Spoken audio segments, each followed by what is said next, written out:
Boss, तुला 100 वर्ष आयुष्य आहे. मी तुलाच फोन करणार होतो. मला सांग, काय अपडेट आहे? केदार, इकडे गडबड झाली रे. का? काय झालं? त्याने पुन्हा काही केलं का? नाही, त्यांनी मला काही केलं नाही, पण मी जेव्हा त्याच्या खोलीत गेले होते की काही सापडतंय का हे बघायला, त्यावेळेस त्याच्या खोलीत एक वेगळाच माणूस होता.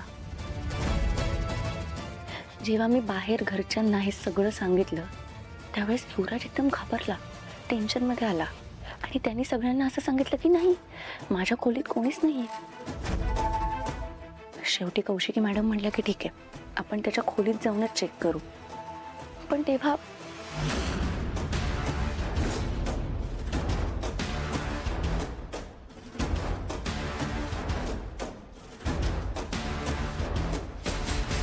तो माणूस तिथे नव्हताच. कुठे गेला असेल तो माणूस? तो माणूस जर खरंच युवराजचा मित्र होता तर तो खोटं का बोलत होता?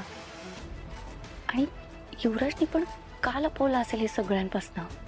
नाही बॉस, काहीतरी गडबड आहे. एकतर तो माणूस युवराजचा मित्र नाहीये किंवा युवराज खोटं बोलतोय.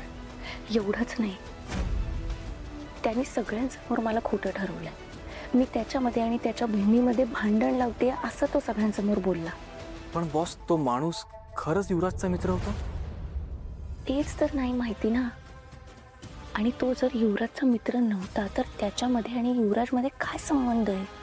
बरं, त्या माणसाचा विषय काढल्यावर युवराज का एवढा घाबरतोय?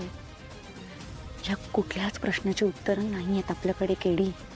बॉस, कदाचित ना हा माणूस युवराजचं सत्य समोर आणायला आपल्याला कामी पडू शकतो. करेक्ट, पण आता त्याला शोधायचं कुठे? आपल्याकडे वेळ खूप कमी आहे केडी.